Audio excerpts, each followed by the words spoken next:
ధైర్యంగా, అసలు మీ ధైర్యం, మీరు ఎందుకు భయపడట్లేదండి ఎవరికి? చెప్పనా? ఆ, నువ్వు భయపడినా చచ్చిపోతావు, భయపడకపోయినా చచ్చిపోతావు. అవును. కాబట్టి నువ్వు ఎన్నాళ్ళు బతికావన్నది ముఖ్యం కాదు, ఎందుకోసం బతికావన్నది ముఖ్యం. అవునండి. ఎడారి మతాలు ప్రపంచానికి ప్రమాదం, సెక్యులరిజం దేశానికి ప్రమాదం. అసలు ఇప్పుడు దాదాపు ఒక 7-8 వీడియోలు మా అబ్బాయి చూపించి, అదేంటన్నా నువ్వు చూడలేదా, నేను ఖాళీగా ఉన్నప్పుడు ఇవే చూస్తా అంటే, అసలు సోషల్ మీడియాలో యూత్ సినిమా ప్రపంచంలో కొట్టుకుపోతున్న ఈ తరుణంలో మీ వీడియోలు ప్రభావితం చేసే, అంటే అంటున్నాను కాదు కానీ లబ్ధ ప్రతిష్ఠులైన వారు బాగా కొంతమందిని ప్రభావితం చేస్తుంటే, మీరు ఎవరిని ప్రభావితం చేయాలో వారిని ప్రభావితం చేయడానికి మీ జీవితాన్ని పణంగా పెట్టేశారు. నా ఆవేదన అసతోమ సద్గమయ, తమసోమ జ్యోతిర్గమయ, మృత్యోర్మ అమృతంగమయ కదా. అవునండి. అసత్యం నుంచి సత్యం వైపు, మృత్యు నుంచి అమృతత్వం వైపు ఇది నడవాల్సింది ఎవరు? యూతే కదండి. అవునవును. Youth must know truth. I am showing the path. That's for that purpose I am taking the oath. East or west, Sanatana Dharma is best. And you must follow must. And south or north, Sanatana Dharma is the truth. Yes, that is only path. స్వామి, మీ పాదాల వీడియోలు 4 వినేసరికి జైసా సంగ్ ఐసా రంగ్. ఇప్పుడు మా ఇంట్లో మా ఆవిడ, మా తోడల్లుడు, ఆయన హైదరాబాద్ లో ఉంటారు. ఏపీ రారాలో పెద్ద పొజిషన్ ఐఏఎస్ ఆఫీసర్ క్యాడర్ లో ఉన్నారు. అన్ని రకాల ఏమండి, ఫైనల్ గా ఏంటంటే ఎంతో మంది హిందువుల మనస్సులో ఆవేదన ఉండి భయంగా ఇంట్లో కూర్చుంటే అందరూ మనసులో అనుకుంటున్న మాటలు మీరు ఒక్కళ్ళు ధైర్యంగా రోడ్డు మీదకి వచ్చి చెప్పేస్తున్నారు. శివం కావాలా, శవం కావాలా, గుర్రెలు కావాలా, భూములు కావాలా.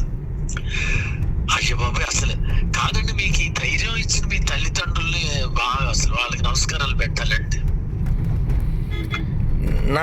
నా ధైర్యానికి కారణం నా ఆవేదన. నా ఆవేదన కారణం ఇప్పుడు నేను రాజమండ్రి నుంచి యానా వెళ్తున్నానండి. నేను నిన్న రాత్రి ప్రయాణమే, ఇవాళ ప్రయాణమే, రేపు ప్రయాణమే, ఎల్లుండ ప్రయాణమే, నిరంతరం ప్రయాణం చేస్తూనే ఉన్నాను. నా ప్రయాణానికి కారణం, నా ప్రవచనానికి కారణం ఈ దేశంలో జరుగుతున్న దారుణం. నేను తీర్చుకోవాలి నా దేశమాతకు రుణం. ఎందుకంటే ఎడారి మతాల ఒక వ్రణం.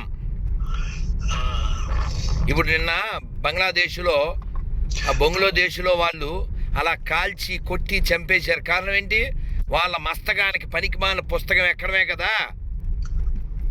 వాడు ఏ మతస్థుడైనా సరే, ఏ దేవుణ్ణి నమ్మినా సరే, ప్రాణం కంటే పుస్తకం గొప్పది కాదు. అంటే వాళ్ళ మూల సూత్రాల్లోనే లోపం ఉందండి. నిజంగా వాళ్ళు మనలాంటి మనుషులే. అయ్యయ్యో, వాళ్ళు మనకు పుట్టిన మనుషులే, మనలాంటి మనుషులే అనకండి. వాళ్ళ డిఎన్ఏ, మీ డిఎన్ఏ, నా డిఎన్ఏ ఒకటే. ఇప్పుడు మేము ఒక కారులో వెళ్తున్నాం సార్, దీని పేరు ఎర్టిగా. మేము వెనకాల ఎర్టిగా లేపేసి AUDI అని రాసాం, అయిపోద్దండి. అవుద్దా? అవదు కదా. కాబట్టి మూలం మరిచిపోయి ఎవడో గేలం ఎత్తే తయారైన వెర్రిమేళమే ఎడారి మతం 1, 2గా మారారు. కాబట్టి ఈ ప్రపంచాన్ని రక్షించవలసిన బాధ్యత, ఎడారి మతాల నుంచి రక్షించవలసిన బాధ్యత మీపై, నాపై, అందరిపై ఉంది. ఎందుకంటే లోకంలో ఈ ప్రపంచమంతా ఒకే కుటుంబం అని చెప్పేటువంటి ధర్మం, మతం, మార్గం ఒకటే, అది సనాతన ధర్మం. స్వామీజీ, ఇప్పుడు నేను మీకు ఫోన్ చేసింది అంటే ఎప్పటి నుంచో ప్రయత్నం చేస్తున్నా. మీరు రాధాకృష్ణ గారి ఇంట్లో 4 రోజులు ఉన్నారు కదండి. అవును. అలా ఈ భక్తుడు కూడా కరుణించండి. మీరు విజయవాడ రావాలి, మా ఇంట్లో ఉండాలి. నాకున్న అనుమానాలు మీరు నాకు తీర్చాలి. అప్పుడు నేను కూడా గట్టిగా మీలాగా నా